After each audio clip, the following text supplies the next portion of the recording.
দুবরাজপুরে bypass নিয়ে রাজনৈতিক তরজা তুঙ্গে। জমিজট কাটিয়ে খুব শীঘ্রই শুরু হতে চলেছে 14 নম্বর জাতীয় সড়ক সম্প্রসারণের কাজ। এই খবর সামনে আসতে রাজনৈতিক তরজায় দুই রাজনৈতিক দল। দুবরাজপুর বাইপাস প্রসঙ্গে বিরোধী দলের বিধায়ক অনুপ সাহার দাবি, কেন্দ্রীয় সড়ক পরিবহন মন্ত্রী থেকে শুরু করে সংশ্লিষ্ট দপ্তর সব জায়গায় তিনিই যোগাযোগ করেছেন, ফলস্বরূপ বাইপাসের অনুমোদন।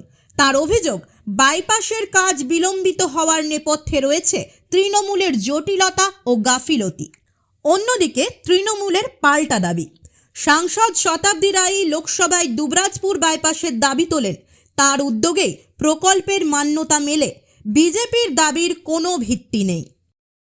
মানুষের দীর্ঘদিনের দাবি ফোরলেন বাইপাস রাস্তা হোক, সেই নিয়ে বারবার কেন্দ্রীয় সড়ক উন্নয়ন মন্ত্রীর কাছে দরবার করা এবং তার দপ্তরের আধিকারিকদের সাথে যোগাযোগ করা, ডিএম অফিসে যাওয়া, প্রত্যেকটা জায়গাতে চিঠি দেওয়া, অবশেষে ফোরলেন বাইপাস রাস্তা শুরু হচ্ছে। কিন্তু এই কাজ অনেক আগেই শুরু হতে পারত। জেলার প্রশাসনিক মিটিংয়েও আমি বলেছিলাম, কিন্তু আপনারা জানেন যে বর্তমানে রাজ্যের প্রশাসন এবং তৃণমূল কংগ্রেস তারা কখনোই সহযোগিতা করেনি। এনওসি পাওয়া যাচ্ছিল না, ইললিগ্যাল কনস্ট্রাকশন প্রশাসনের মদতে, তৃণমূলের দালালদের মদতে হয়েছিল। সব কিছু বাধা কাটিয়ে ফোরলেন বাইপাসের রাস্তার কাজ শুরু হচ্ছে খুব শীঘ্রই। তার জন্য নরেন্দ্র মোদীজিকে, দেশের যশস্বী প্রধানমন্ত্রী নীতিন গাডকারিজি, সড়ক পরিবহন মন্ত্রীজি, তার সাথে উক্ত দপ্তরের সমস্ত আধিকারিক, তাদেরকে দুবরাজপুরবাসীর পক্ষ থেকে ধন্যবাদ জানাই। আপনারা সকলেই জানেন, সারা ভারতবর্ষের মানুষ দেখেছে লোকসভায় আমাদের যিনি সাংসদ আছেন মাননীয় শতাব্দী রায় এই বাইপাস তুলেছিলেন। সুতরাং এরপরে কে চিঠি করেছেন, কাকে পার্সোনালি জানিয়েছেন, তিনি তার চিঠি নিজের ঘরে ভরে রেখেছে, সেটা আমাদের দেখার দায়িত্ব নয়।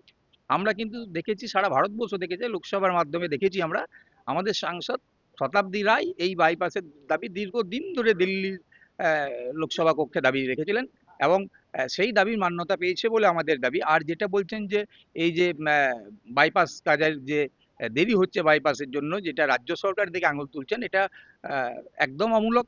কারণ রাজ্য সরকারের এতে কোনো দায় দায়িত্ব নাই। যেসব মানুষের জমি আছে তারা নিশ্চয়ই জানতেন না ওই জায়গার উপরে বাইপাস হবে, কারণ তাদেরকে জানানো হয়নি। জানতেন শুধুমাত্র কেন্দ্রীয় সরকারের যে দপ্তর করছে তারা জানতেন, তাদের কাছে ম্যাপ ছিল। সাধারণ মানুষের পক্ষে জানা সম্ভব নয়। আর সাধারণ মানুষ কোথায় কি ঘর করছে, হ্যাঁ, সেই দায়িত্ব নিশ্চয়ই রাজ্য প্রশাসন নেবে না।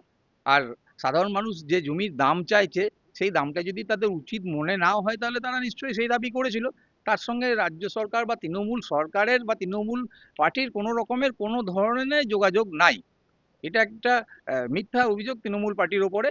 তৃণমূল সরকার বলুন, তৃণমূল পার্টি বলুন, কোনোদিনই এই যে দীর্ঘদিন এই বাইপাসটা চেয়েছি, আমরা দেখেছেন দুবরাজপুরে কি অবস্থায় আমরা আছি এই বাইপাসটার অভাবের জন্য। দুবরাজপুরে দীর্ঘদিন যানজট লেগে আছে, অ্যাক্সিডেন্ট লেগে আছে, হ্যাঁ, এই শুধুমাত্র বাইপাসটার জন্য। তার জন্য আমরা কিন্তু বরাবর চেয়ে এসেছি, তৃণমূল গভর্নমেন্ট বরাবর চেয়ে এসছে। আমরা এখানে বারংবার রাস্তা অবরোধ করেছি, ধর্ণা দিয়েছি, আমাদের সাংসদ লোকসভায় চিৎকার করেছেন। তার পরিপ্রেক্ষিতে আজকে বাইপাস হচ্ছে।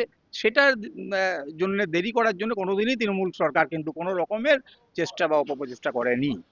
বাইপাস ঘিরে এই রাজনৈতিক বাকযুদ্ধের মাঝেও আশার আলো দেখছেন সাধারণ মানুষ। বহুদিন ধরেই শহরের তীব্র যানজট থেকে মুক্তি পেতে বাইপাসের দাবি জানিয়ে আসছেন দুবরাজপুরবাসী। আগেই রাস্তা সম্প্রসারণ ও বাইপাসের অনুমোদন মিললেও জমি জটের কারণে থমকে ছিল কাজ।